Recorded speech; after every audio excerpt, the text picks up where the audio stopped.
Discourse, where myself, Hoppocalypse and DPayne, Bonjour or salut, which is hello, formally and informally in French. where we get together and talk about topics that you guys get to vote on as a community. This week we're doing PBS shows, which has once again beat out It's Always Sunny in Philadelphia episodes. You make it sound like it's a constant thing that we always put in. It's like, okay, who's winning this week? Is it Sunny or PBS? Well, I just mean this is the second time it's The lost. second time, yes. For people who are new or don't know, the way we run our okay, guys, spoilers. We're both tired today. When we do our polls, a topic can only return 3 times, and at the 3 times, it goes to the loser pit. And when there's 2 options in the loser pit, those 2 face off, and whatever one loses out of the loser pit is forever deleted out of the potential talking points currently of Pointless Discourse. So, So, It's Always Sunny might be there soon to compete against. well, if it gets there, it's going to be out for a 4th week because there's already one in there. The Beatles songs. I forgot Beatles songs was the one in there. I had to go double check. Yeah, I remember it. And that's just where I'll keep it because I don't want to lead any votes. But yeah. So I guess we should just kick off with announcements and things. Yeah. So, boyos and girlos, we got a bunch of announcements today. First, I didn't check if we have any new countries. Let me just do a quick refresh of Maru on the thing. And we had a listen. Seems like we always get a listen, like when we go live on our recorded podcast. We don't have any new countries, so welcome all y'all who are here. And so there's gonna be a little bit of scheduling stuff in the future. So next week we are gonna do as we normally do. We're gonna stream our podcast to Twitch. That will be on November 21st that we're going to be doing that. And from then on, we're actually going to stop streaming our episodes. There's a few reasons behind this. One main reason is that we're coming up on holidays and we're just trying to be flexible where we can continue putting out episodes for you guys, at least in an audio format and potentially in the future a YouTube format where we can where you guys can watch it on those things, and then Hop and I don't have to like just try to hassle or turn off like family get-togethers because we're like we gotta record the podcast so it comes out and just so it's just kind of a scheduling thing that we're doing that, especially as holidays pick up. But the other side of it is that we just would really like to see, like, it is a podcast in an audio format, and we would like to see some growth on the podcast side of it. So yeah, we're just doing a test here to do that. And one of the things that we thought, because like this did start off as a live stream show, is that we talked about it and we said for every 10 reviews that we get on the podcast, like on iTunes, or if you guys review on another site or another platform, we just need, we don't know how to check them. So if you guys can just take a screenshot or something and send that to us, and that will go into the count of the 10 reviews, we will schedule another live stream version of the podcast that we will do for a week. But a combination of scheduling, and we just want to see a little bit more growth on the audio side of that as we move forward to that. We both agreed that, like, as time goes on, doesn't mean that we won't stop from doing as it normally has been, like a live show. with the podcast being recorded in the future. It's just, I don't know. We're just testing a few things as we move forward. So that was one big announcement. Stealth reviews. The other announcement that we have is that we what episode is this? Is this episode 29 or 30? 30. So we got 30 shows out, 30 episodes. And we just want to know what do you guys think? What can we change? What can we do differently? What do you guys really like? And we're working out like a Google form with just a few questions. That's going to come out this week at some point on our Twitter. So if you guys go to twitter.com/pointlessdisco, all one word, you guys can eventually find that. We don't know exactly when it'll be out, because normally the way we kind of do things is that I scribble a few things on there, and Hop's like, "This is not good. This is what it should say." And I'm like, "Cool." So yeah, it's gonna take a little bit of time because we were both a little bit busy this week. So, yippamarooz. So those are the announcements. Am I forgetting any? I think you covered them. Yeah. So those are the. Yeah, I think so. Yeah, I can't think of any other announcements.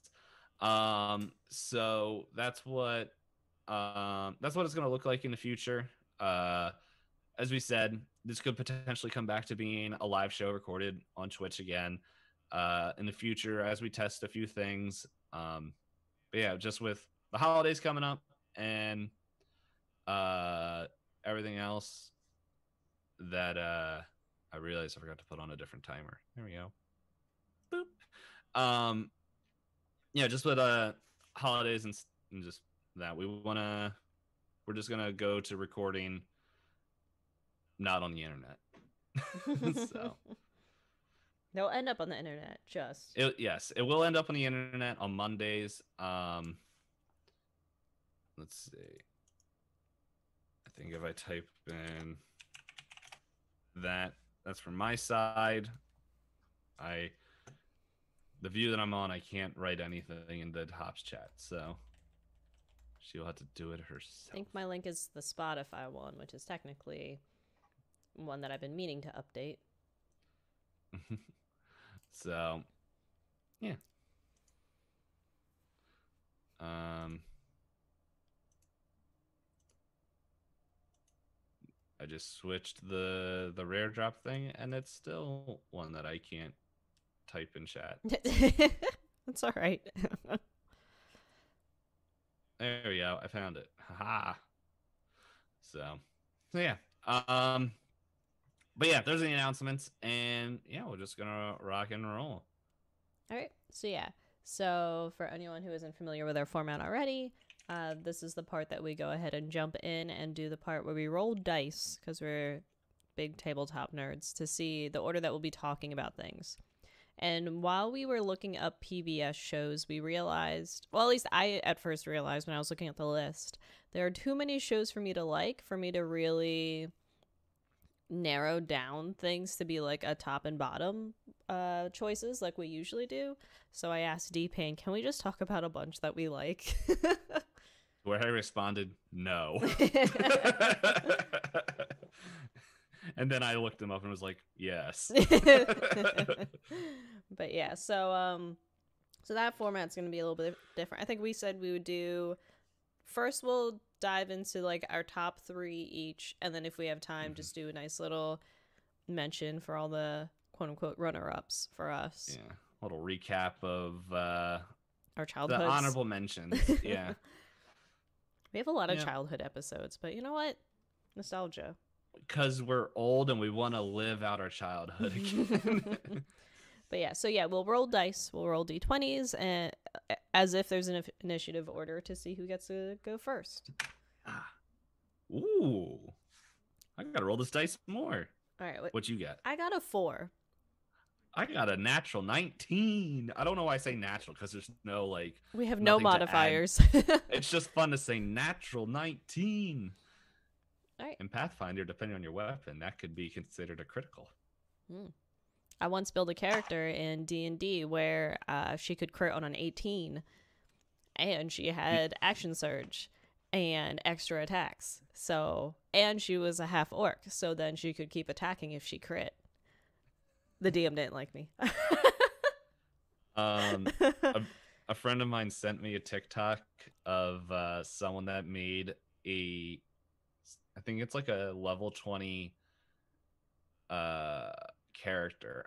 I say this because it multi-classes out the wazoo, but you can do a 46 d6 damage fireball with them. Horrifying. For people who don't know, you can roll 46 six-sided dice to do the damage for it. They called it a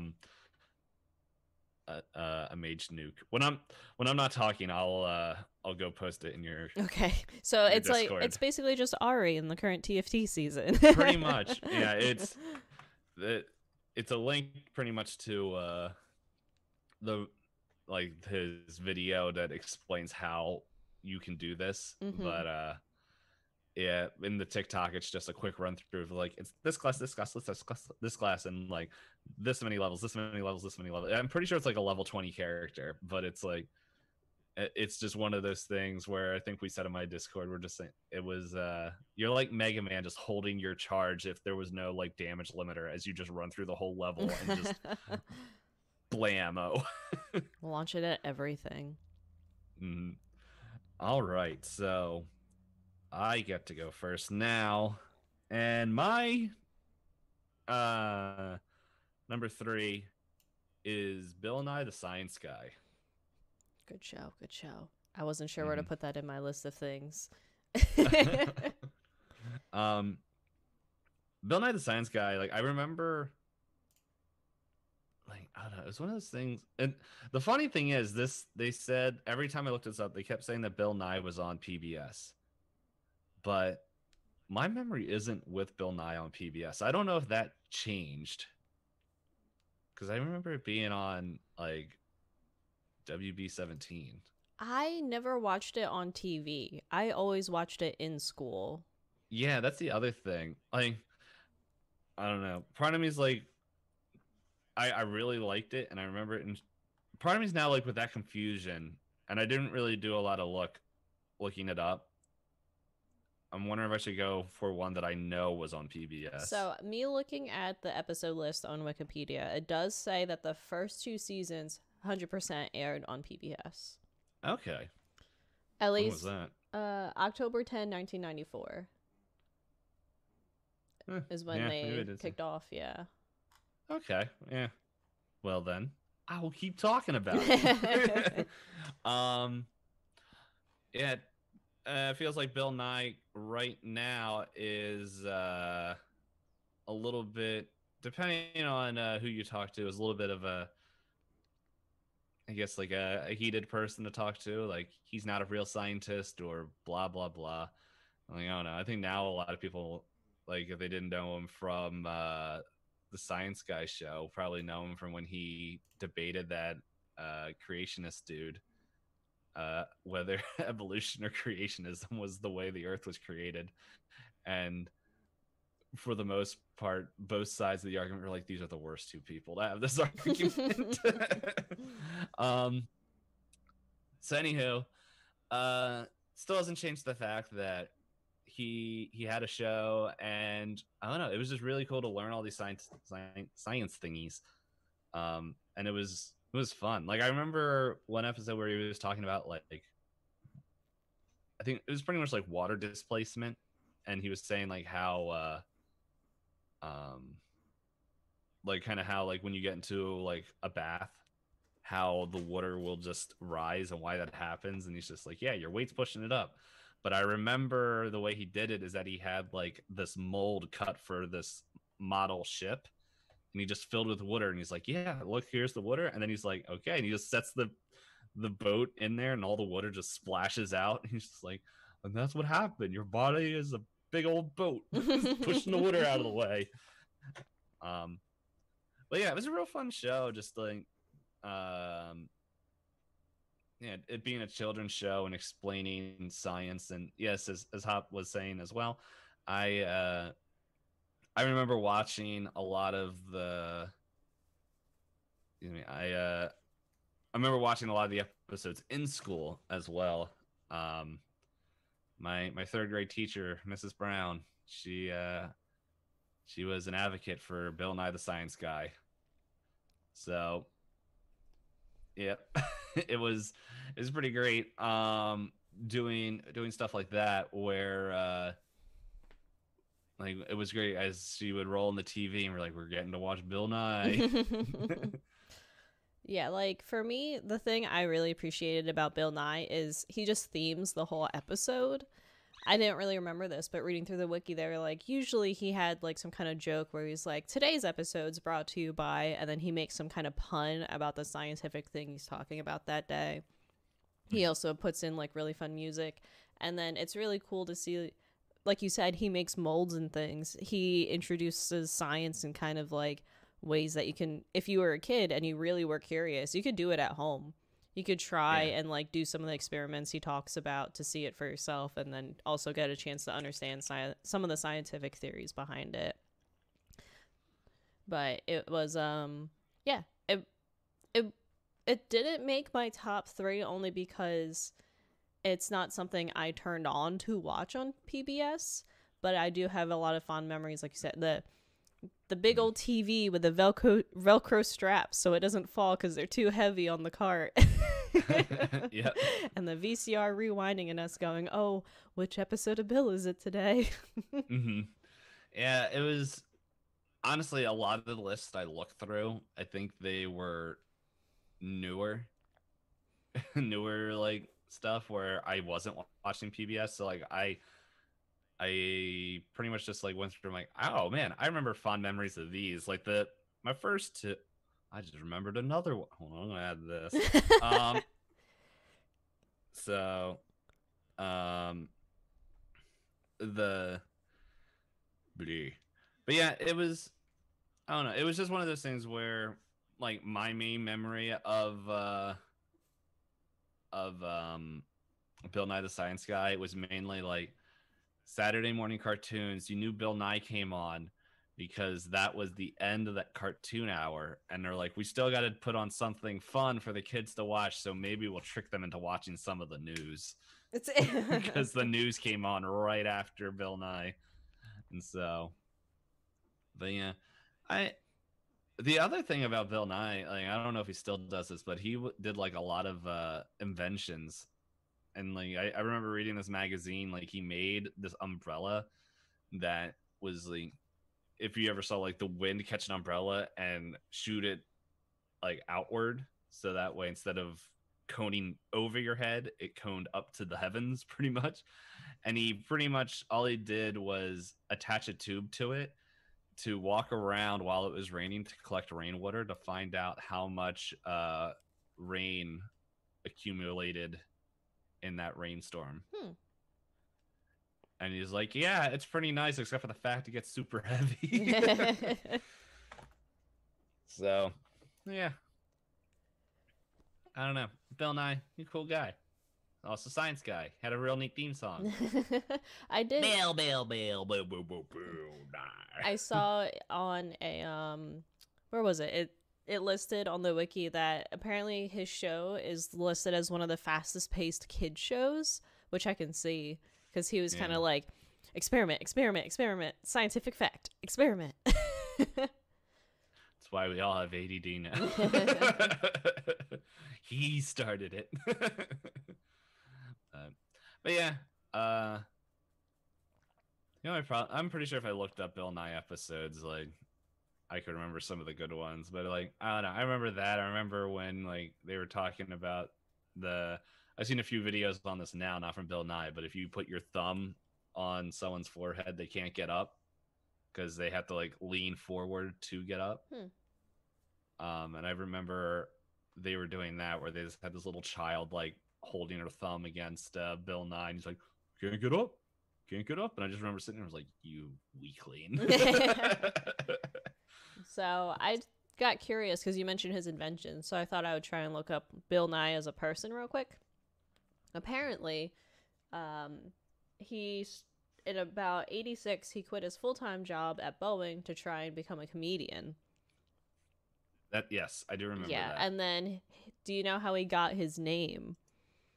Supposedly, that I don't know. Yeah, supposedly there was a famous incident on a show he was on where he corrected how someone pronounced gigawatt, and the guy responded to him. He's like, "Who do you think you are? Bill Nye the Science Guy?" Magic. And then it was in 93 when he filmed the pilot to pitch the show. And he pitched all it from that one conversation. Well, and then I didn't read like the whole gap of like how it got there, but it says that they pitched the show Bill Nye the Science Guy as Mr. Wizard meets Pee-wee's Playhouse. One of those things didn't age too well. Yeah, I can't really make fun of him too much for seeing how he got his name, because it's very similar how I got my internet name. Because DPayne was my nickname in college. No. Yep. That's cool. Yeah, I don't really have a lot to say about him. So the one I remembered, I would definitely have put over Bill Nye if I remembered it, but I didn't. Now it's too late. Do you want to sneak it in now, since it's technically would have been your third place? Nah, I figure we can talk about it, and if we have a little bit of time for the runner-ups. Okay. All right. So I'll go into my third place. If not, what we could probably do is just list them off rather than go into them, so that way people know. Here's the other ones we liked. Oh yeah, I that's what I assumed. I didn't expect us to have time to be able to jump into every runner-up. We're gonna go into them all for the 8-hour podcast. Yeah, I was gonna say. I said before I narrowed it down to us agreeing to a top 3. I had like 7 shows listed that I wanted to be able to talk about, and I could not order them. Yeah. Go ahead. So all right. So here's one that I decided would be my number 3. The Big Comfy Couch. Is that the one with the clown? Yes. Everyone's a clown. I remember that.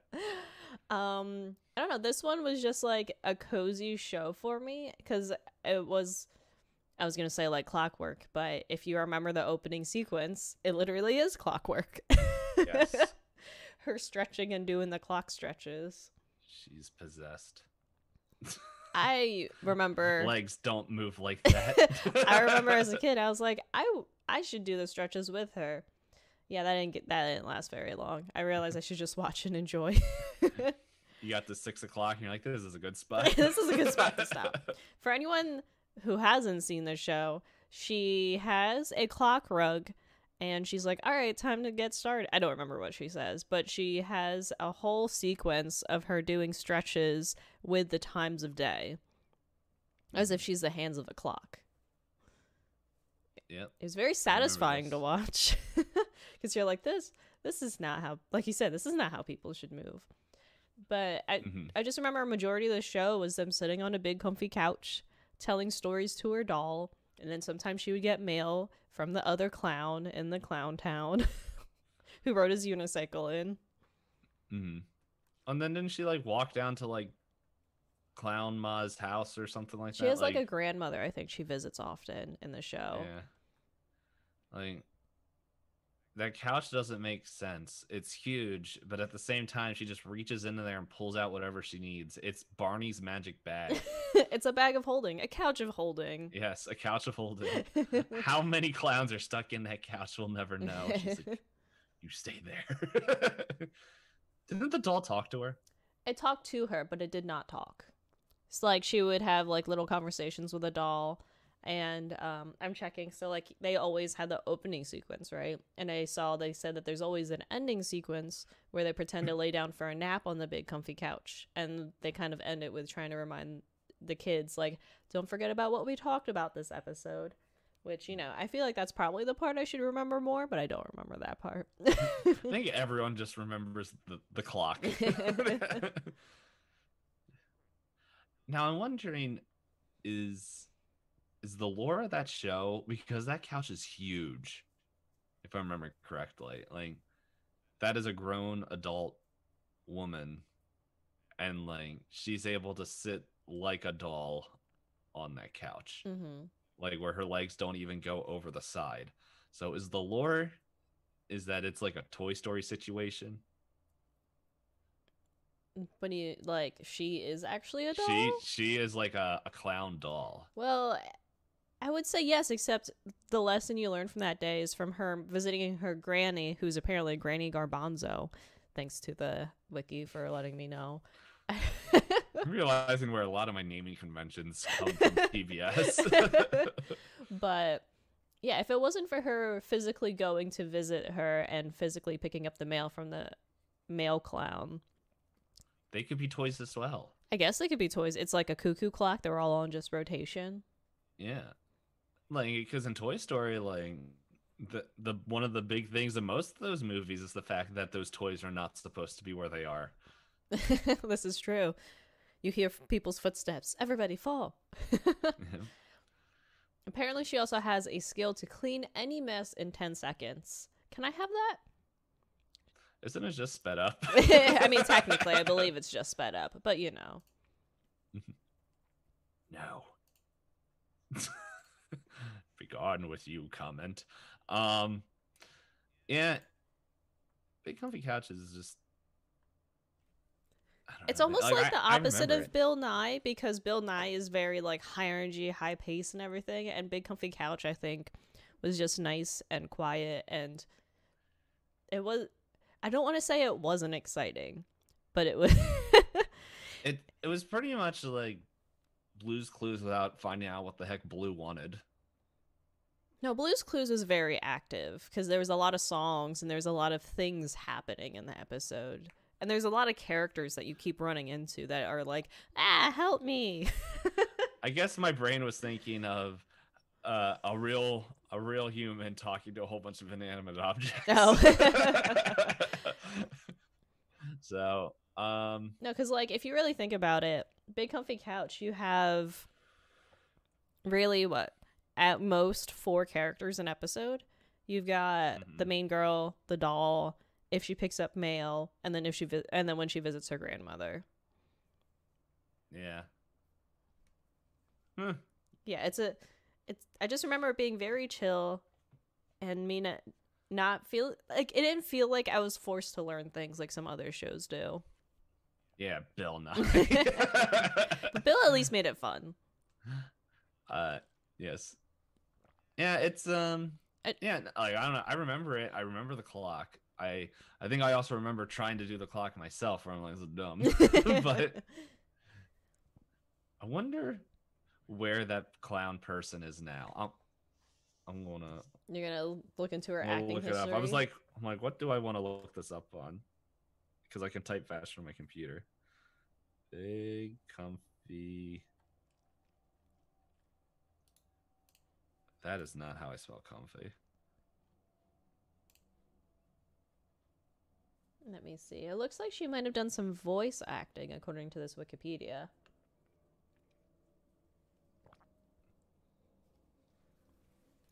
In video games, she provided the voice of Claire Redfield in Resident Evil 2, Resident Evil Code Veronica, Resident Evil Degeneration, Resident Evil The Dark Side Chronicles, and Resident Evil Operation Raccoon City.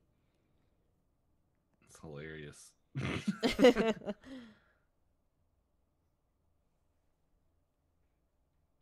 see. Oh no, I don't actually want to. That was really weird. Wait. Yeah, okay. She also played Jubilee in Marvel vs. Capcom Clash of Superheroes. Jubilee's cool. In 1998. Cool. Oh, I don't want to select all. Just that one.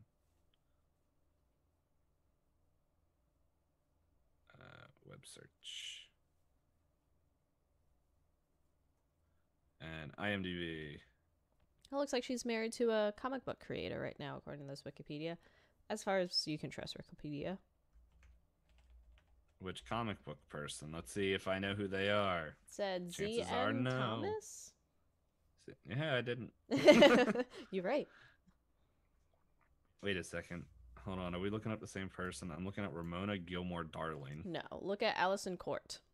Right, I think Ramona is the person that took it over in 2006.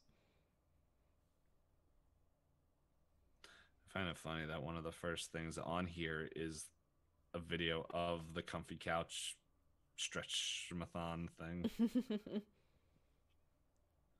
Alright, back. Oh my goodness, phone. Please. Please do what I want you to do. There we go. Allison Court.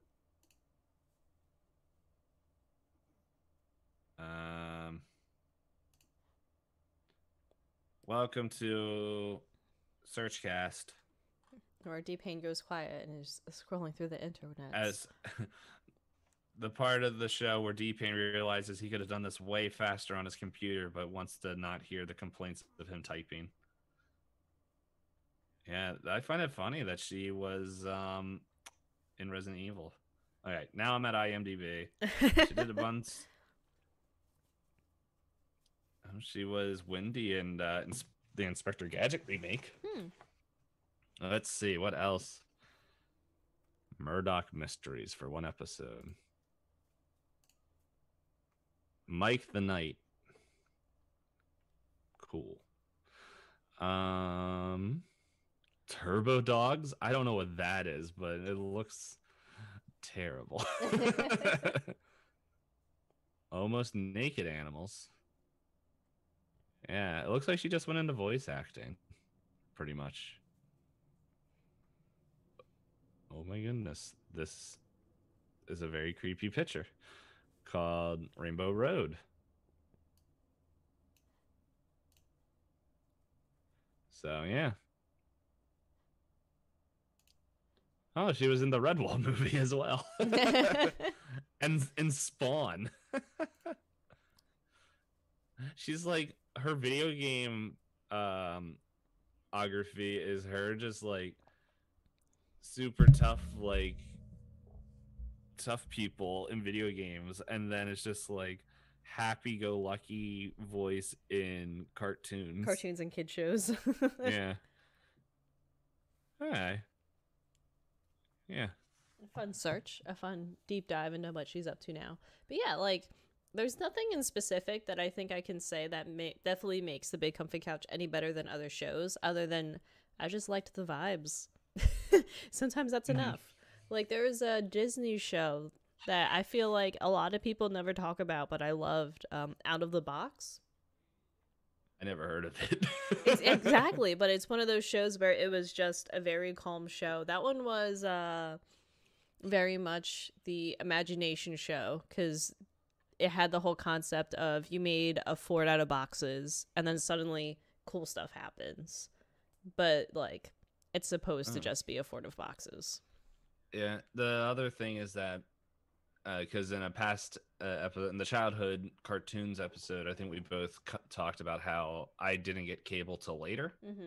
So this just, since I didn't have cable growing up until I was like in middle school, high school, it just might have been a show I just didn't have access to, but I might have watched. Also possible. So, yeah. All right. Yep. That's my number 3. Alrighty. My number 2, I definitely know, was on PBS. And I put this on here because I realize I parody this theme song in multiple different like streaming LPs that I've done. And it's Reading Rainbow. I was so close to putting this in my top 3, and I was like, I don't think I will. High above the sky, just take a look inside a book. Yeah, Reading Rainbow was cool. Like, I think it's probably one of the reasons, like, one of the pathways to why I like listening to audiobooks now. I mean, because it had Jordy from from Next Generation coming on without his visor, saying like, "This book is cool, and you should read it. You know, we're gonna read it to you, child. Listen." And we're like, "Okay." But yeah, it's, I don't know. I like books, and if I didn't have the attention span of a sugar high toddler, I would be able to read more books. which is why Audible is very nice. But before Audible and even the portable phone that had the internet in it, to even when was the internet made? When was Or it made made? or made public? I remember getting AOL discs in, oh my goodness, how old would I have been? Like when I was like between 7 and 10, when my family started getting endless letters of extend your AOL trial by 30 days. Oh yeah, I got them too. When was the internet made? I think you're going to get a very old answer. Yeah, it's like probably in like 86 or something. Why did this take me back to the Sputnik? Yeah, I said you were going to get a. Let's see. 69. Yeah, 69 was the first thing. World Wide Web, 1980s. 1991. On April 30th, 1993, 4 years after publishing a proposal for an idea of linked information systems, computer scientist Tim Berners-Lee released the source code for the world's first web browser and editor. Yeah, so 1993. I don't know. I could have potentially been watching the show before that. I don't know. I don't really remember when my brain turned on to record memories. But yeah, before even the internet. And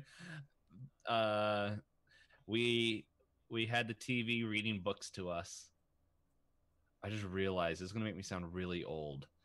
I remember having a record player playing Winnie the Pooh when I was like when I was like 4 years old. I mean, like a It lot. wasn't even a cassette. It was It like was the they record. had the records. No, they had vinyls of Winnie the Pooh. It is interesting though to see how like audiobooks kind of have gone like they're still prevalent, because a lot of books that people like today started out as like radio readings. Yeah. Like Hitchhiker's Guide to the Galaxy, stuff like that. Mm-hmm. Yeah, I just I'm on the third book of Hitchhiker's Guide now, and I am toying around with saving up my credits to order the radio broadcast of them, because they have them on Audible as well, or they have something else, but I have a bunch of stuff that I need to finish or read. Mm-hmm. Yeah, but yeah, Reading Rainbow, like it's just, you look at it and it's a very simple show, and like the more and more I look at PBS shows, it's very much like, here's a very simple like screenshot of a show that we can reproduce a lot, which I realize is how I run most of my content. What's something super simple that we can continue over and over and over. And it's like the for people who don't know what Reading Rainbow is, this would probably be something good, because we don't know how old or how young people are that are listening to this. But Reading Rainbow pretty much was a show where they would introduce the book, they would give you a little bit of a background on it, like a minute background, and then someone would read that book to you, and they would have like screenshots of everything being of the different things going on. And yeah, it was pretty neat just watching that, and just watching this. It is animation, but it's just very simple animation of things going on. Yeah, the wiki lists it as iconographic. I kind wow, words. Animation, where it's kind of like it's still the still images from the children's book, but they just shifted enough to make it look animated. Yeah. So it's but yeah, it was just fun. Like, do I remember any of the books that were read on there? No. But it's very much like how you were explaining Big Comfy Couch, where I just remember it being just a real chill time. You just sit there and you plop down, and the TV reads you the books that you don't know how to read because you're 4 years old.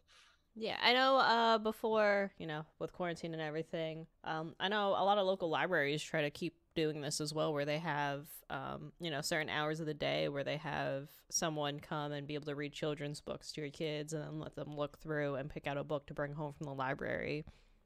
But I think, Reading Rainbow was kind of a nice way to do it for everyone's kids, whether or not you could actually make it out to a library or things like that. Yeah.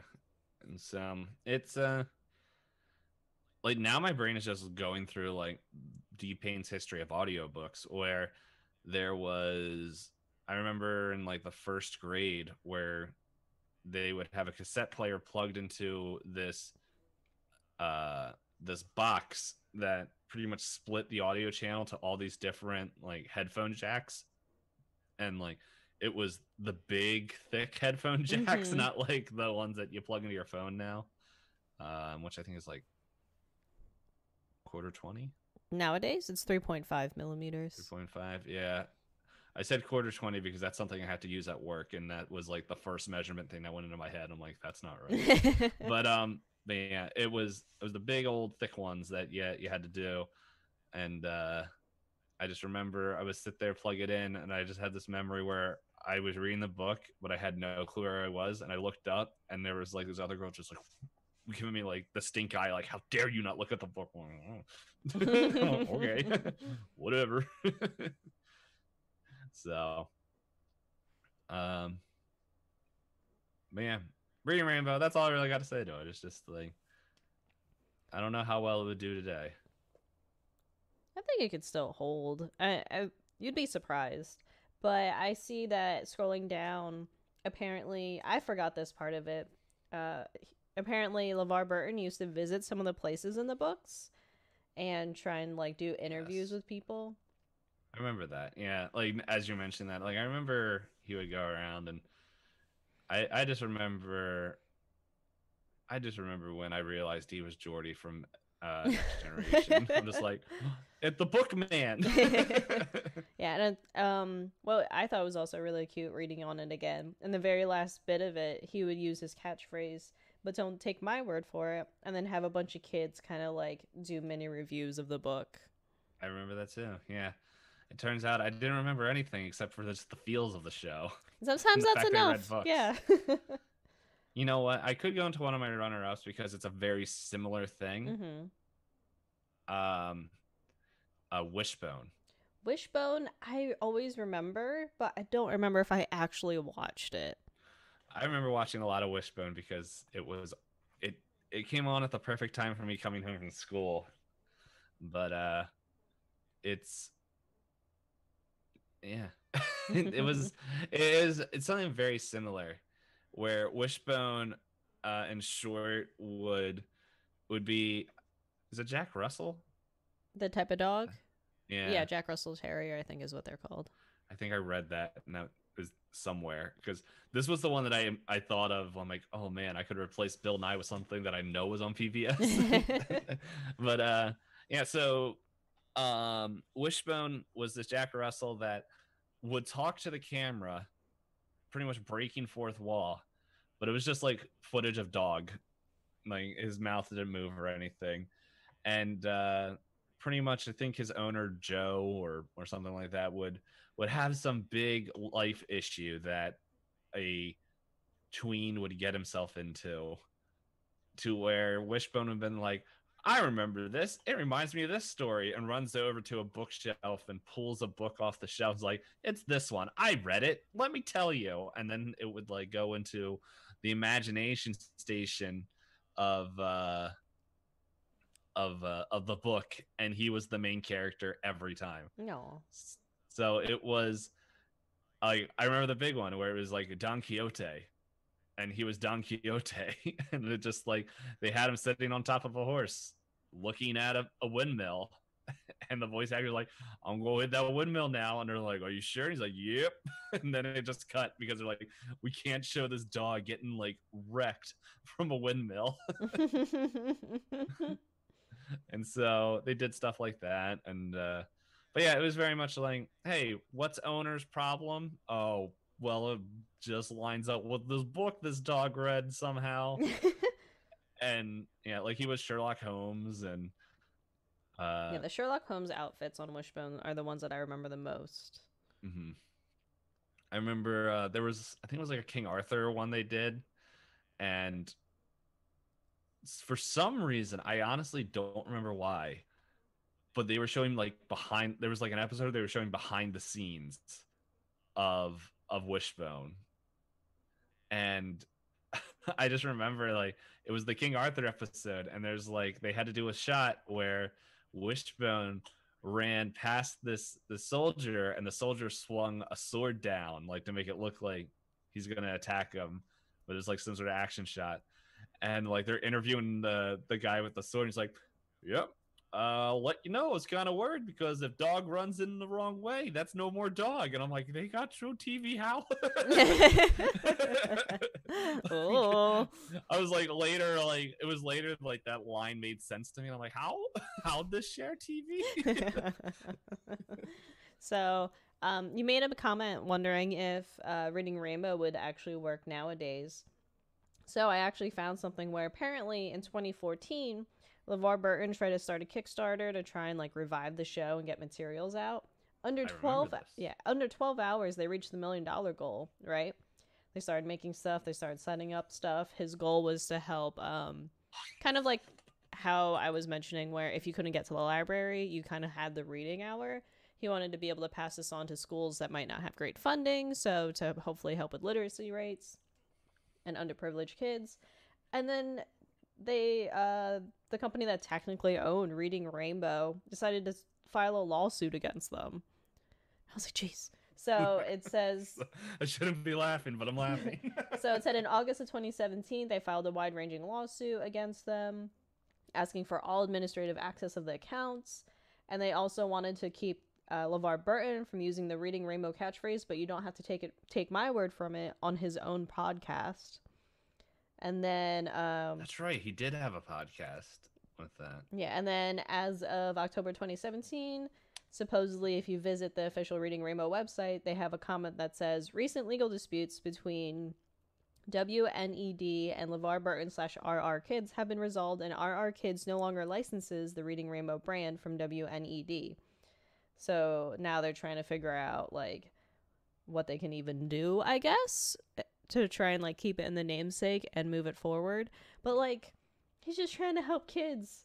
And then this Yeah, but you know what that was? That was a bunch of business executives like, look how much money this made. Oh, the Kickstarter worked? It's like, well then give me. That was a visual gag that would not work on the audio. But I rubbed my hands like greedily and gave a big old laugh, which you guys actually heard that part. But yes, so I think it could work if it wasn't for corporate people. Actually, that stuff like that might work really well now with people and like for younger kids that are stuck in quarantine. Oh yeah, like in this lockdown. particular year, yeah, like a whole actual setup program that was meant to be enjoyed. Yeah, unlike school. Anywho, but yeah, I don't know. I'm trying to think, was there like a math equivalent of that? I don't remember math equivalent shows, but I played a lot of math equivalent games growing up. Math Blaster. Yeah, I played a lot of Math Blasters. There's like, Where in the World is Carmen Sandiego? I didn't play as much of that. There was another series I used to, Clue Finders. It sounds familiar, but I don't know what it is off the top of my head. So Clue Finders was, they pretended there was a mystery, and to solve parts of the mystery, you had to do school things. So you either had to spell or do math or... That sounds like the worst thing. I played so many of those. I mean, when you don't have the internet and free internet games... True. Eventually, kids got coolmath.com. Remember Monster Facts? I don't think I remember Monster Facts. It was like kid Wikipedia. The... It was all neon colored, and I'm like, that's where... I think it was called Monster Facts, and I don't want to look it up now because I don't know what you'll find. Yeah. The days where you had like 3 web addresses you could access from the school computers. You have downtime. Play on the computers. We're done typing class. All right, well, I can go to coolmath.com. I can open up a drawing program, or I could play Oregon Trail. We had SimCity 2000 on our Did you really? Yeah. And I played it. I just remember building all these like cities. I'm like, these are cool, but where are all the people? And then like my friends who owned it at home, they're like, you got to build roads to the corners. You gotta actually get people to the buildings. I'm like, what? So like, it wasn't until like way later when it was like, oh, this is what you have to do. I used to always have problems with getting the pipelines and electrical lines to work in SimCity when I was a kid. Does good old games have SimCity 2000 on it? Probably. I wouldn't be surprised if it did. I'm gonna look that up. I said everything I want to say about good old games. Reading Rainbow. About GOG.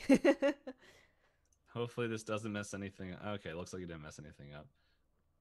Why is Fairy Tale on Good Old Games? Is this a video game? Oh, it is. Yeah. Okay. Hold on. Well, you know what? We're here now. Let's just see. This actually opened up way faster than I thought it would.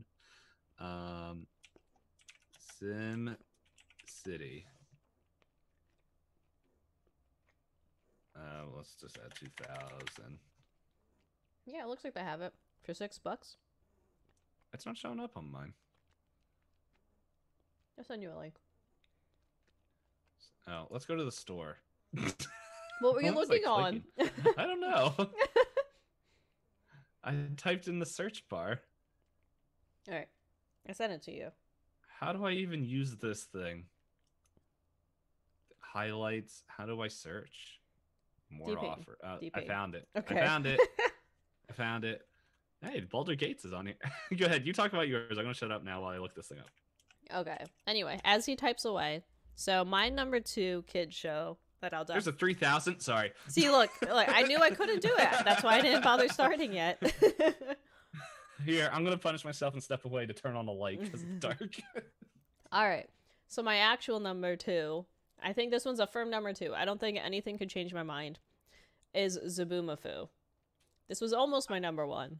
That one's on my list too. It was almost my number 1 because if any of you haven't been to like my streams where I ramble a lot, my pastime thing that I used to love to do as a kid was watch Animal Planet.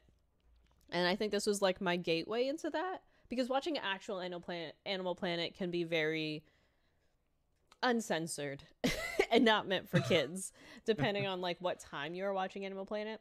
But Zaboomafoo was a fun, kid-friendly way to get to know about zoo animals.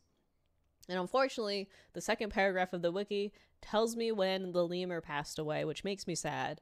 But now read it out loud for the class. On November 10th, 2014, I think Jovian, and I don't know. Yeah, died in his home at the Duke Lemur Center in Durham, North Carolina at the age of 20.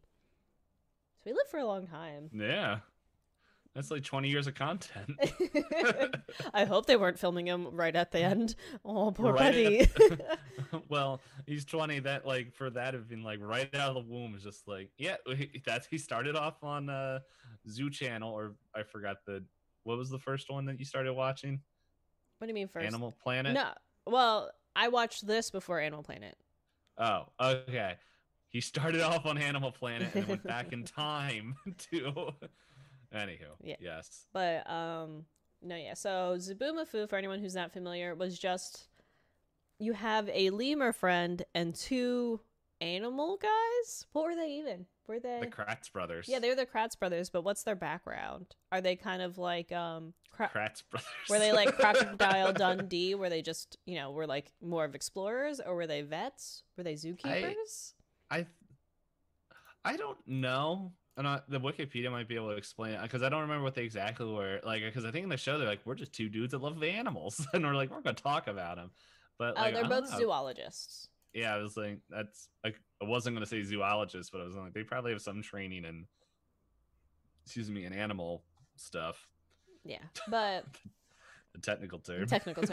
But it was just a fun, cute show because they opened it where before they talked about things, they used a real lemur to like do cute live action scenes, And then they were like, and now puppets and claymation and stuff that we can't do with actual animals.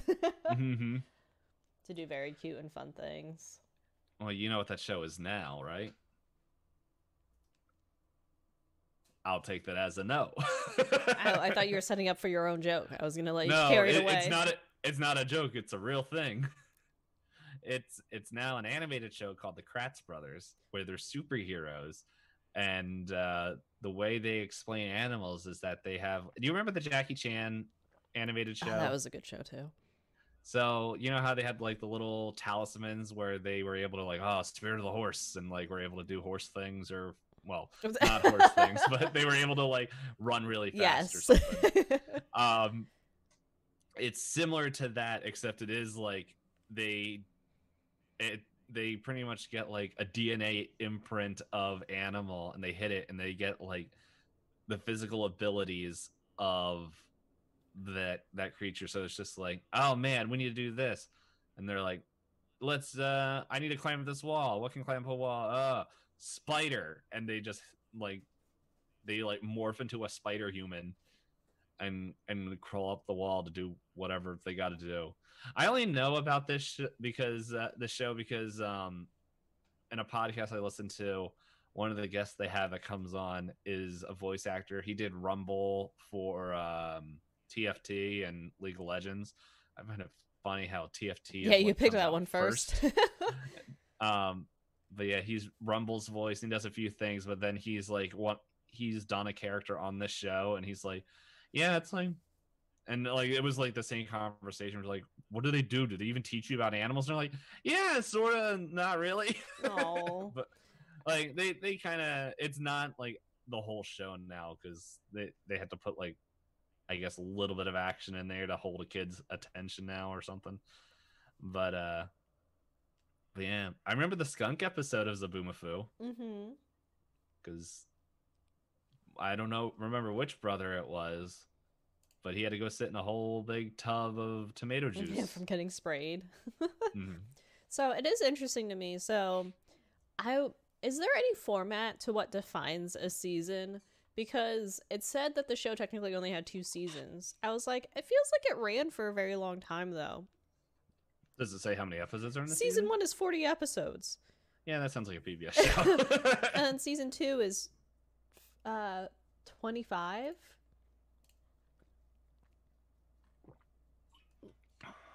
This is why I like the UK way of season things. You're gonna get 3 episodes, but they're all movie length.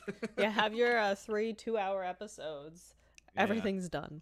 But no, yeah, so I don't know. So I guess for me, I think I am biased in that I just love this show because just an excuse for animal facts. Like when I play Trivia Murder Party on Jackbox nights, people are like, I don't know what any of these animals are. And I'm like, heh, heh, heh. I grew up watching only animal shows. Unfortunately, that would mean sometimes as a kid at early in the morning getting ready for school, I saw a giraffe get birthed. The sacrifices you make. Mom. Because you've got the normal hours where they're like, oh, we expect people to be watching, and then at the long hours they're like, let's just show live footage from zoos. Nobody's gonna be watching right now. And then there was me. Learning more than she should. Yeah. Oh yeah, and then along with the lemur, I think here in the article, or the wiki article, they mentioned that they had other animal helpers, like various birds would bring them letters and things. Yeah. Let's see, they have listed a turkey vulture, a barn owl, a laner falcon, a peregrine falcon, a great horned owl, a saker falcon, a golden eagle, a duck, a snowy owl, a crow, and several others. So many birds. Oh yeah, and then they had chimpanzees that would visit. Didn't they also have like because I remember like there was a Boomafoo, or was the Boomafoo the name of the show and not the actual lemur? I think the lemur was Zabo or Zobu. Where the heck did the Boofoo or whatever the rest of the name come from? The Boomafoo. It was like Zob for short. I wonder if that word that like means anything. Oh, Zaboomafoo was the full name of the lemur, but it was like Zaubu or Zob for short because it's a they mouthful. had a real tough time saying Zaboomafoo over and over and over. And so like, actually, probably what it is when they did test audiences, the kids couldn't say the name, but they're like, we already licensed it, so Here it is. just call him Zob. But didn't like they get another female host on there as well? Thought I remembered that. I don't remember that. I thought there was. Oh, it says there was a Samantha in season 1. Or the actress Samantha was in season 1, and then there's like a Genevieve in season 2. Who as Jackie from its debut. Yeah, it looks like there was a Jackie on there. Yeah. I don't remember her. Because like this is the only reason why I specifically remember this because of the skunk episode, because the show, if I remember correctly, is like, hey, we're gonna go find out this really random fact about an animal, but to do this we got to be really dumb, so we're gonna go annoy the animal to get sprayed. And it's just like, well, at that point in time we couldn't let like the women's do anything like that. So looking at the picture from Zaboomafoo, the girl Jackie is very young in some of the promo photos.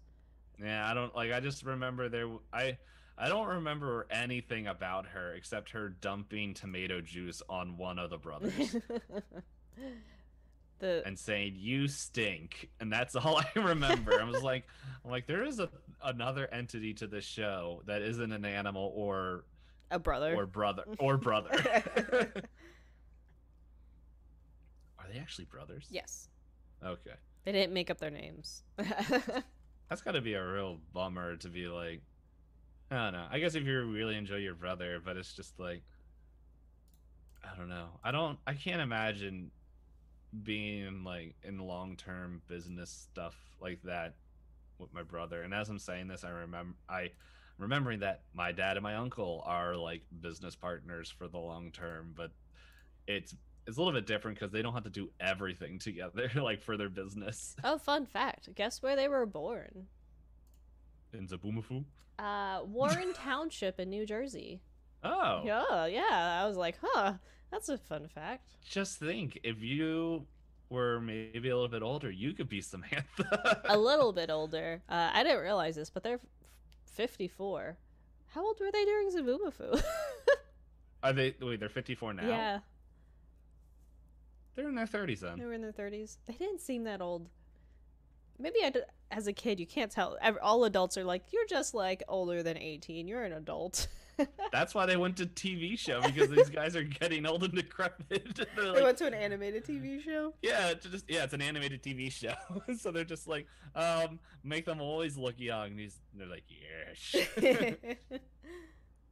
I will not go down like Zaboomafoo, make me animated.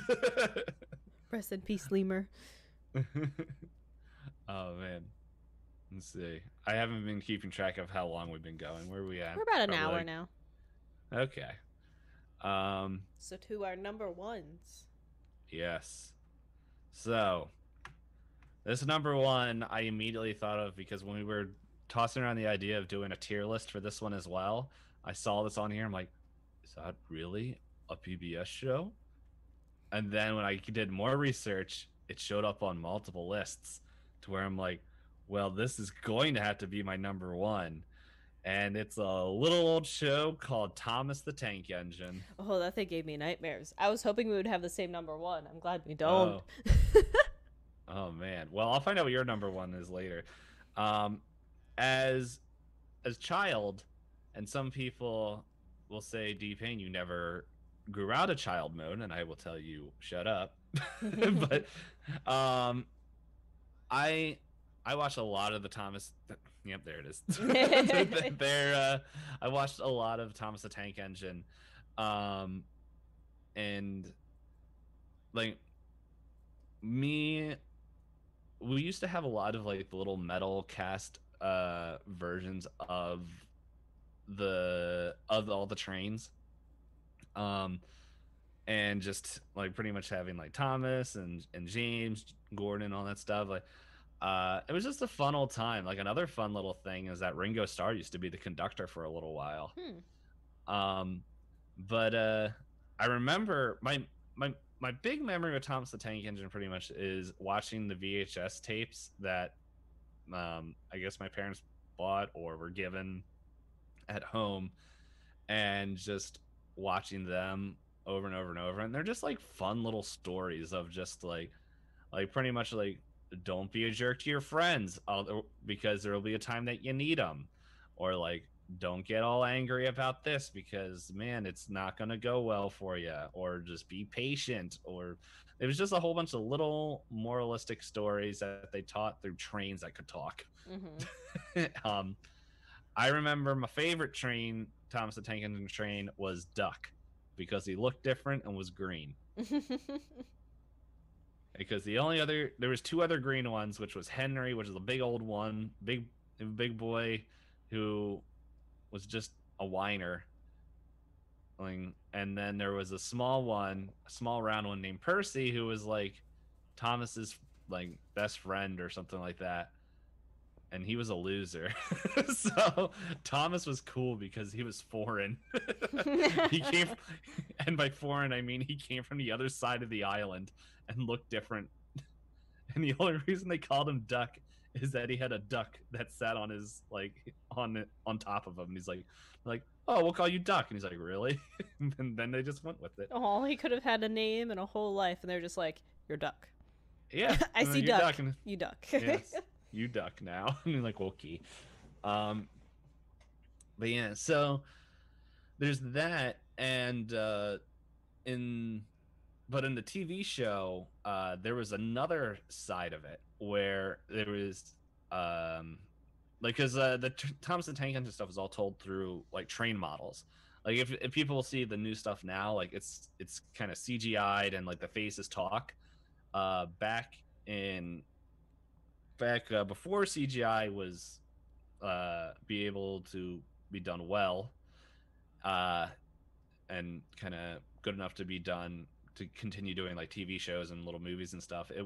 They were actually trained models, and so they would have the whole like world built in train models, and just like they would just record the train moving, and then I think they just replaced the face for whatever emotion the train was doing. Mm-hmm. And it was I don't know, it worked for me. I liked it. So but yeah, they had that, but then there was this other side, which I'll admit I don't remember how these two worlds connected, because then there was a real life version where they were in the Sunny Time station, or sunshine station. Wow, that's a tongue twister. Yeah. Where kind of like Wishbone, where they would have like, hey, here's some human children that are having life issues and stuff. It'd be something like that, but for some reason they all hung out in this train station. The conductor, who was the narrator, would also show up in there. So like when Ringo Starr was the conductor, he would show up in this human version as well. And they would be talking back and forth and blah blah blah. But then there was the character known as Schemer, and Schemer was the guy who ran the corner arcade and jukebox. And he had like this like coin thing on his belt, where people have been like, oh, it's like, Schemer, we want to go like play a song on the jukebox or want to do this, and he's like, okay. And just like they would give him like $1 to make him the change, and he'd just be like, he would just push it out. Like it was weird. I don't even know what they're called, but it was just like just coin stacks in these cylinders, and he would just push it and it would shoot the quarters out of the bottom. Like kind of like what the arcade people have on their belts when you ask for like change. Yeah, I guess. Yeah.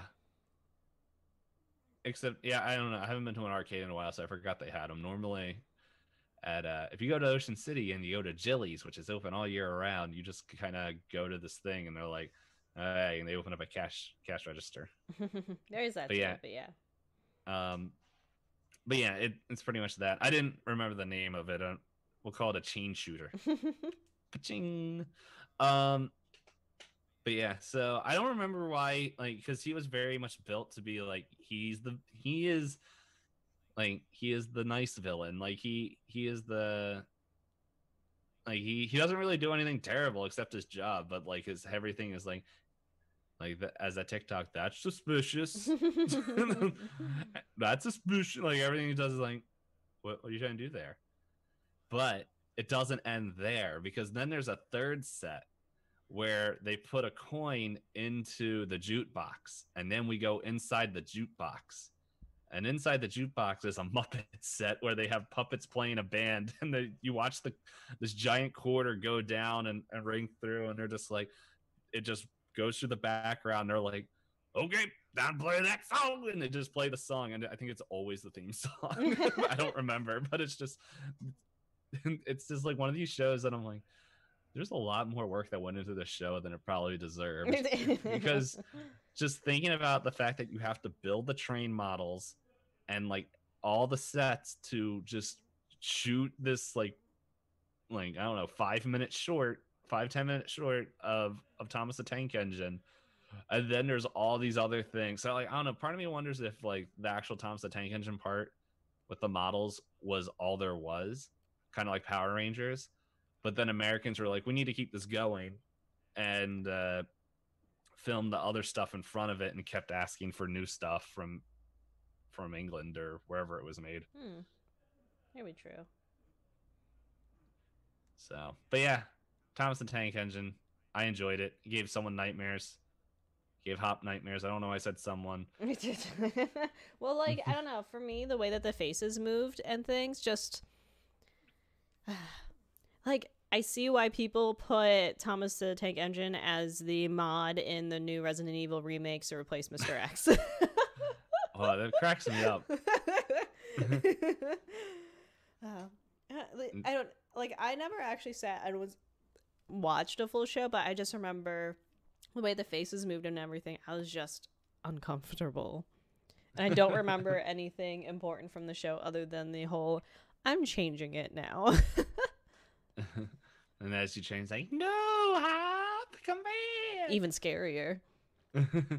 So, a little side note, I realized that now that Hop has become a proper noun in my brain, when I want to say hop as a verb, it does. My brain's like, no, that's a person now. Like, she's not here. I'm like, but no. Or like, even if I'm gonna like type it into Twitter, like when we're doing like TFT, and it was like, yeah, Hop will be joining in later. Like Hop will hop in later. I'm like, no. Hop will what? Hop will hop in. I'm like, what? Like there will be times I'll be writing my Twitter thing, and I'll be like, I'll go to write. It's funny because now my phone autocorrects Hop to a capital.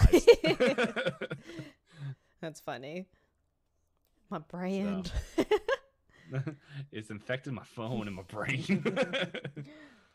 But no, like, but yeah, I can't really say anything plus or minus about Thomas the Tank Engine other than I just never got into it.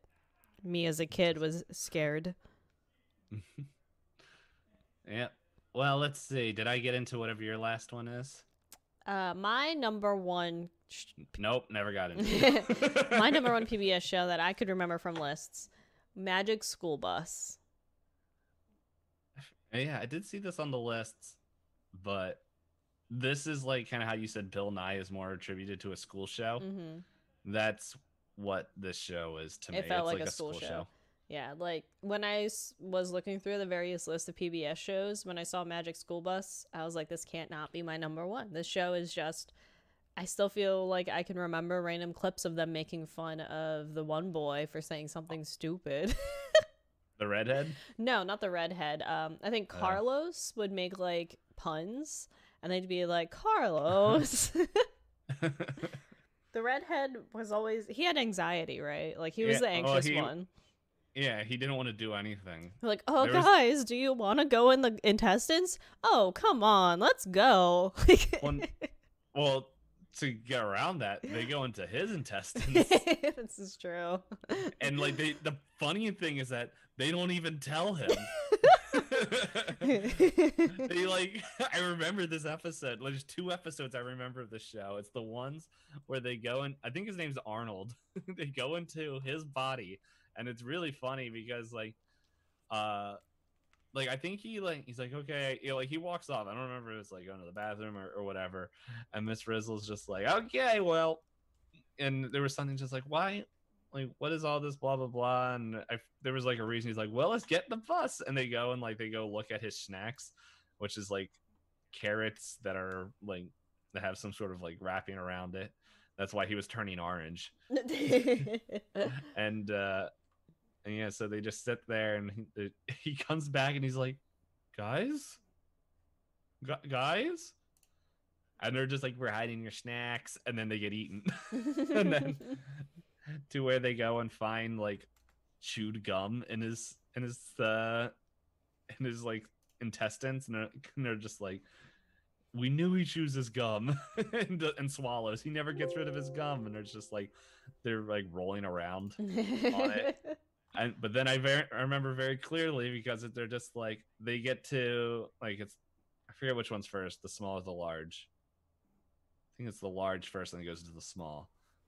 But pretty much they get to the intestines, and they're like they get close to the end of one of them, and they're like, well, this is as far as we can go before we get yelled at by parents. And they're like, okay, kids, let's go. We're almost back at school, because Arnold thought they left him, to where he proceeds to run back to school. And it's just like, oh, child.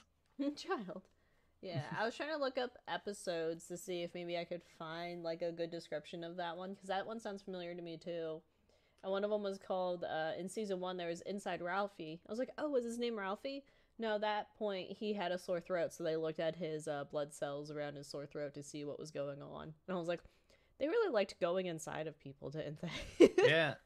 Well, there's an episode they went inside Miss Frizzle so they could manipulate her body to win like this teacher race. Yes, I do remember that, because she wanted to be better than the gym teacher or something. Yeah. I remember they're like, we gotta auctionate her blood cells in her legs, so they don't get sore or something. Yeah. Yeah. And so they park the bus on there and just start blowing fans on her muscles.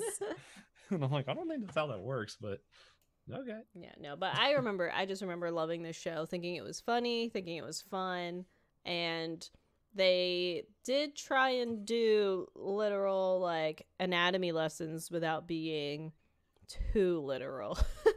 Mm-hmm. Oh, I remember the color episode too, where they make the color pinball machine.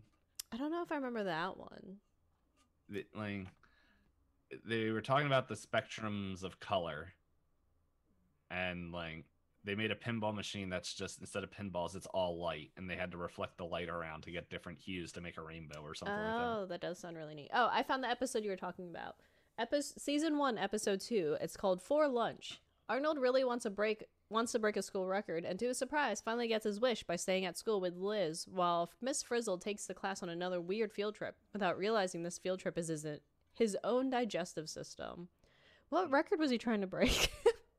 I think, I don't know. It doesn't say. Because I know there's also an episode where they went inside him to look at all these like snacks that he was eating that was turning his skin orange. Mm-hmm. I don't know. That might have been the record, because he was eating so many of them.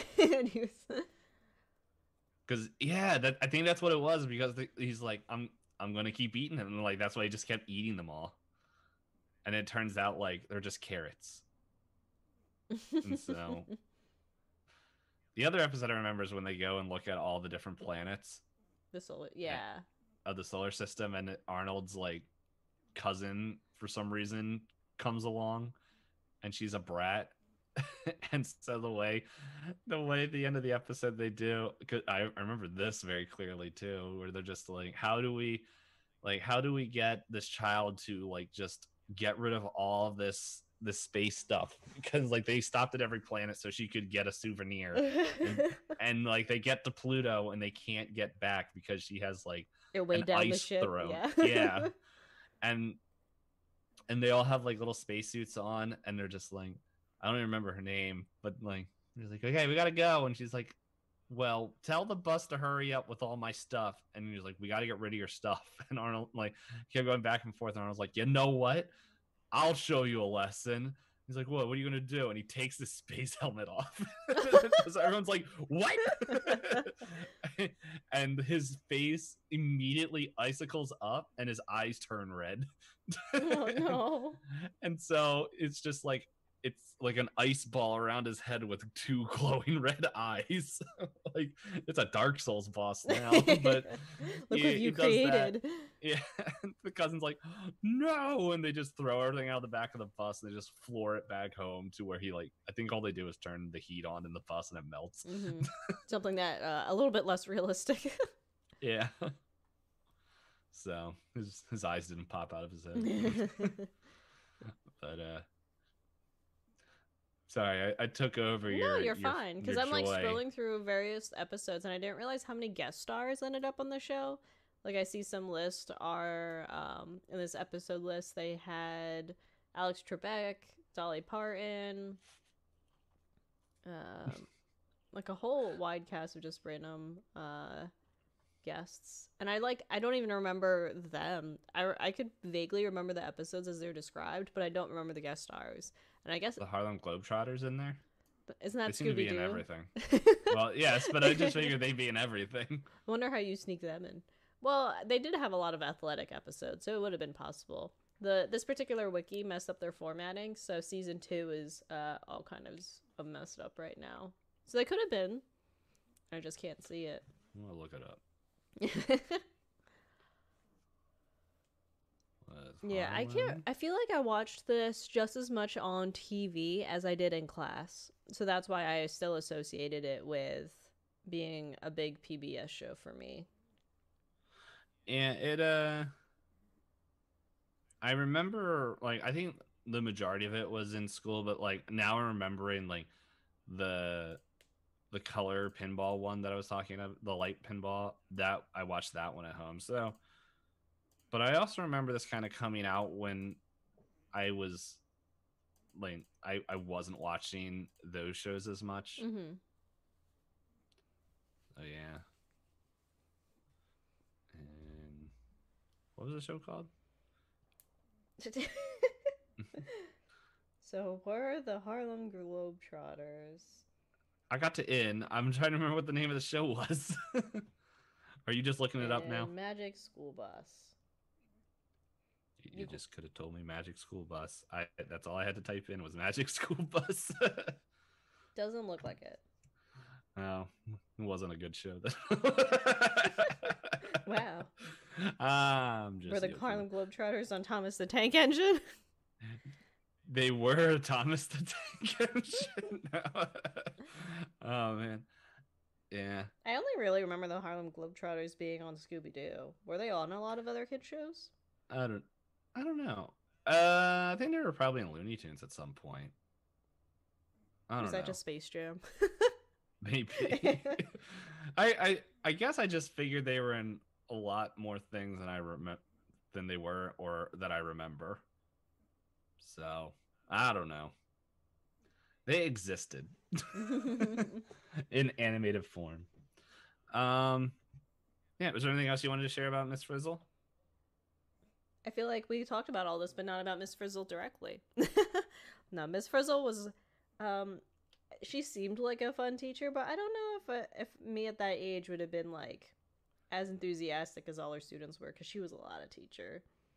She was very much the, all right, kids, let's go. I'm like, I'm not a morning person, so if it was 8 a.m. and she was like, let's go, I'd be like, where? Where are we going today? I'm not a school person. Actually, I probably do really good in her class now I'm thinking about it. Because you're not reading books and sitting still and all that. You're always on the move. Yeah, I am. Like, I'm a mix of kinesthetic learner and like auditory. Mm-hmm. But depending on what it is, kinesthetic normally outrides a lot of the things. I'm trying to remember. It's kinesthetic. I don't even remember the like technical names for the other ones, but then there's like hearing it and then just reading it. And then there's like a fourth one. Yeah, I don't remember them off the top of my head, but It sounds like a random special episode for us that we'll have to do where we take learning quizzes. I don't know what the topic would have to be, but an excuse to take more personality tests, and I'm down for it. Take the pacer test. I never actually took it, but I see the memes about it all the time. But yeah. I took the Pennsylvania state test. And there was the presidential physical fitness test. Fitness test. Yeah, I didn't pass that because I'm not flexible. I could do the laps, and I could do the pull-ups, but I could not do the. I think for girls, it was you're supposed to be able to stretch an inch past your toes or something like that. Okay. I don't know. We had a blue box where you had to put your feet on it, and then you had to stretch forward and push a metal bar. Okay. I remember doing it once, and I think I failed everything because I was way less athletic as a chunky little kid. I didn't like doing a whole I don't know. I would run. I like playing football and all that stuff, and I like playing pickup sports like hockey and football, but I didn't like playing them in amateur league kind of stuff. And I also everything that I learned or trained my body inadvertently did not help at all with that test. I couldn't even do a push-up. So I'm just I can do them now. Oh, okay. I'm just saying this right now. If anyone uses channel points to get push-ups, you ain't getting them because I forgot to turn them off. Don't jinx yourself now. We made it this far. We're almost wrapping up the episode. Yeah. Well, no, I'm telling them it ain't going. You're just going to waste your points. But yeah. So do you want to just list off your almost made it to the top 3? Yeah, now that I'm looking at it, I probably would have switched out Bill Nye for one of these ones that I put lower. But I only have 2 that weren't mentioned, which was Sesame Street and Mr. Rogers. Both also fantastic. Yeah, I would probably put Mr. Rogers up in my brain. As we said earlier, we went to bed separately very late. I was the way that I'm this could be interpreted differently than I'm meaning. So separately. But yeah, and then we both woke up very early. So I looked at my list and I'm this is good enough. Well, I woke up early and then went back to sleep. But of course that also messes up the internal clock. But yeah, so those were also good. I thought of putting them on my runner-up list, but I think those were I feel like I didn't watch them a lot when I was watching TV. So the 3 that I have on my list that I didn't mention at all yet were Arthur. Oh yeah, my mom hated DW. DW is a bully. She's a mean girl. She thought she was a brat and hated the show whenever it came on, especially when DW did. But I think because of her dislike of DW, and her constant talking about how much of a terrible character she is, spawned my brother having Crazy Bus stuck in his head and would sing it all the time. That's hilarious. And then Zoom, which is Bill Nye the Science Guy, except a bunch of kids doing the experiments. It's a variety show. It was a variety show. I remember some of the experiments were things like just teaching kids the scientific process. One of them was they made a pizza box oven where you line it with foil and you can put it outside and you can technically heat things up with the power of the sun. Things like that. That's why this show didn't go anywhere. It lasted 4 seasons. I wanted to audition to be on it because I thought it was cool. And then the last show, Cyber Chase. I remember hearing about. The name sounds familiar. I think I saw it when I was looking up stuff, but I didn't remember. So Cyber Chase, I feel is one of those. It wasn't actually that popular, and it was pretty weird. But the concept was they tried to make it look like computer viruses were a mystery that kids could solve, and then the kids would end up in the digital world and try and deal with the bad guy that was trying to spread viruses and things like that. But they had to do a lot of math puzzles and things like that to navigate the digital world to catch up with the bad guy. So I don't know if I remember really liking it, but it only has like I don't remember a lot of people that talk about this show as much as all the other shows that we've mentioned. Yeah, like as I'm sitting here, I'm like, I don't even remember. Like as you explained, I'm like, this sounds even more foreign than like, what you thought. I think it yeah. first aired in 2002. Oh, well, that would be why. Yeah. So this one was a lot newer compared to the other ones. Like I think Zoom was in 1999. I now know why I recognize this, because I remember flicking through the channels, this cartoon would show up, and I'm like, I would sit there and be like, what the heck is this? And then keep going. And they the other thing I liked about Cyber Chase is sometimes, I don't know if it was exclusive to Cyber Chase or just that programming block, they used to have a little clip of people that would kind of like apply some of the logic from the shows into a real world thing. And I remember specifically they did one where they were trying to do that basketball boardwalk game or like theme park game where you try and shoot the basketball in the hoop. And they taught you about perspective because the girl was like, man, I can't win a stuffed animal and score a basket, but I'm usually good at basketball. And then she walks to the side and she's like, look, the hoop is not actually shaped like a circle. And I was like, the tricksters, how dare they?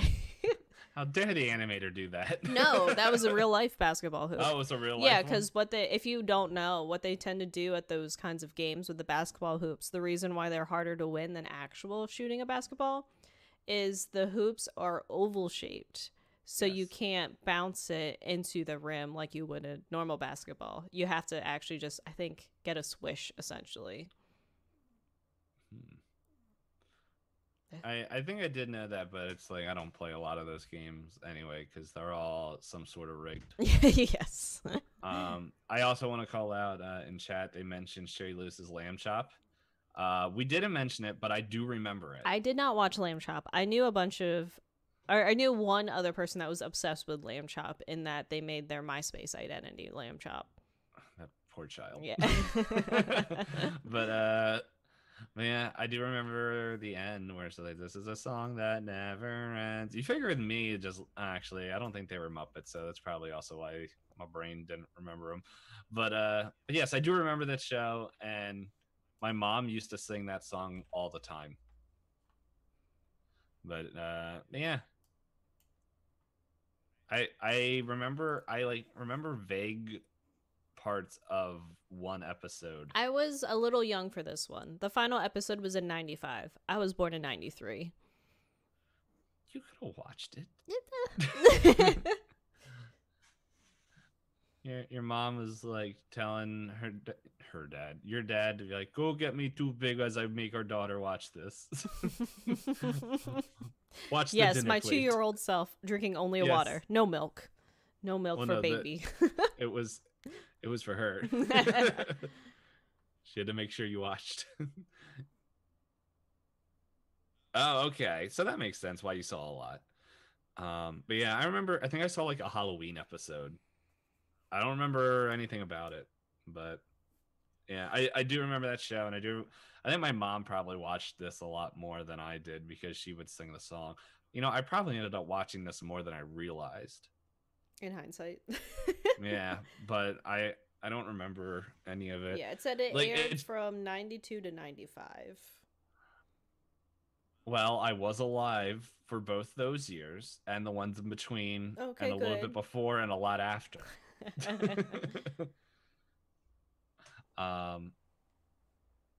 Yeah, no, it's there's a lot of like, that was one of the things, like we didn't really do a lot of like, now that I'm thinking about it, I don't think I would be able to come up with bad episodes or bad PBS shows. Yeah, because I had a couple. Well, I also didn't really look very far into it because it's just well, you also were watching PBS shows for what sounds like way longer than I was. So here are 2 that I listed in my worst, but I will not go into why. One was JJ the Jet Plane. Oh yeah, I remember that. It was like Thomas the Tank Engine, say, but like, in the sky. And CGI. And CGI. And Teletubbies. That was on PBS? I believe it was on PBS. My other memory of Teletubbies is me making up fake stories on the school bus. And I gave them all different names. And Poe got named to Dope. And I don't even remember their stories, but they were really bad. They were really bad. Teletubbies still feels like a fever dream to me. I refuse to believe it actually existed or it was real. It was just a bunch of things happening and me going, I don't understand the point. There was no moral from what I remember. There's no lesson. There's just a lot of squeaking and vacuums and sun baby. And belly TVs. And belly TVs. The UK are weird. Actually, that's probably like a Canadian thing. A lot of these shows are filmed in Canada. Let me see. What does this fandom wiki tell me? Like, as you're doing that, like Supernatural, that whole show's filmed in Vancouver, I believe. Well, is it just, what was it, written by Canadians or just filmed in Canada? I think it was filmed in Canada. Oh, okay. Latest on Teletubbies. June of 2014. Oh, wait, it's still going. In England, the BBC announced it had ordered 60 episodes of a new series of Teletubbies to be aired. Oh. Watch party. Thank you. Yeah. I just remember like the windmill would go and then we would go into their Teletubby belly thing and there would be children in there and then they'd be like, one more time, and then we would watch the same dumb video again. It is British. It's a British children television series. So maybe it's unfair to list it as a PBS show, but I believe in the US it aired on PBS. It probably did. I wonder if Teletubbies made into the Doctor Who universe. Yeah, it said it aired on PBS Kids in the United States from 98 to 2008. Yeah. I don't know. I don't really have a plus or minus against Teletubbies. It was so absurd that like I couldn't take it seriously and all I did was make fun of it. So, yeah. I think I almost put Caillou under that list as well, but I didn't actively watch Caillou. I've just seen a lot of stuff about Caillou. Oh, that's a big-headed bald kid. Yeah, that complains all the time. Just like real kids. All right. Yeah. Well, then we got our PBS shows in there. Yeah.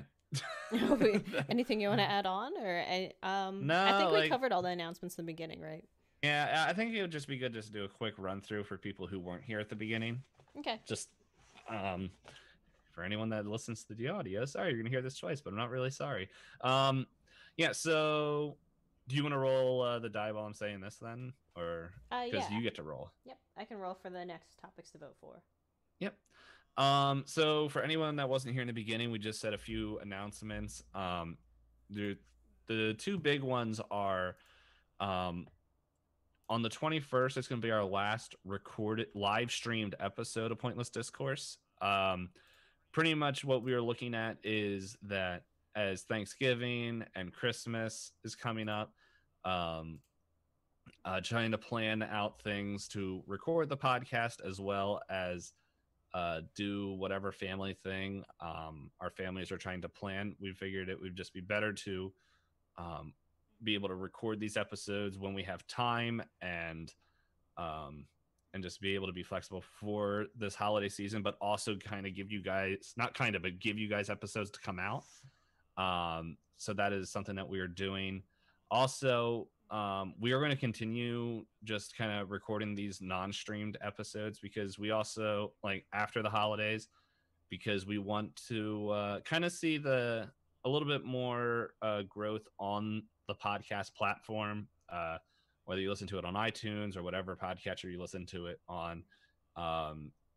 That's just kind of a hope that we want to just see happen, to hopefully see that grow. But we did agree that every 10 reviews that we get for the podcast, we will schedule a streamed episode for you guys. As we said in the beginning of the show, this doesn't mean that this show will never be streamed again. Like, I don't know. I think we're looking at this just as an experiment.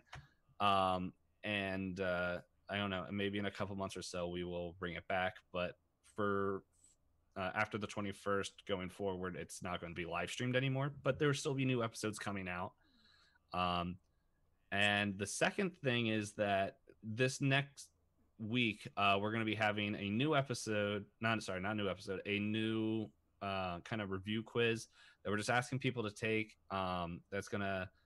It's gonna be real short, but it's pretty much like, hey, what do you like about Pointless Discourse? What do you not like? Are the episodes too long, too short? Like, if you could change anything, you really like this. Because we like what we're doing, but we just want to be able to fine tune it and make it a product that you guys enjoy more. So that's going to be coming out this week, and we would appreciate taking the quiz and giving us a little bit of input. So, but that will be on our Twitter at twitter.com/pointlessdisco. So, what's your roll? Okay. I rolled for the next topic to go against It's Always Sunny in Philadelphia episodes. Oh my gosh. Is Flight of the Conchord songs. So we've basically just had a bunch of topics that we've wanted to talk about for a while facing each other. So this is a time. It'll be fun. Mm-hmm. So Flight of the Conchords is going against Always Sunny in Philadelphia episodes. What a life. Like, luckily, you guys vote for it, so we don't have to decide on which of these two to pick. Trying to think. Yeah, so that'll be for the 21st. And then my brain, what I was thinking about, I think that's when we just need to clarify off stream, because it was partial, very late conversation to trying to remember what we were saying later. But yeah. All right, so then I'll go ahead and thank everybody for listening again to another episode of Pointless Discourse. We definitely appreciate having you guys around for another episode. We've already kind of like encouraged you guys to go in and be able to review on whichever your respective platform is, and just make sure to send those our way at twitter.com/pointlessdisco. Also, yes, and that poll will be on twitter.com/pointlessdisco. And we'll run for a few days so that you guys will have time, even after this airs as an audio episode, for you to go ahead and vote and let us know which topic you want to see next. And yeah. And for the people who are watching the stream and you're like, oh man, where can I catch this? There's a link to the Anchor page that will have links to whatever different podcast thing you want. I think Hops just takes the Spotify, but that's okay because it's on there as well. And but yeah, you should be able to search it in pretty much any mainstream or second stream podcast search, and you should be able to find it. Yeah, Anchor just pushes it out for us. Yep. There's two. Look for the one that doesn't have podcast in the name. Look for the one that has more episodes, and then there you go. I better check that to make sure. But yeah, that is there anything else we want to say? I don't think so. Okay, bye.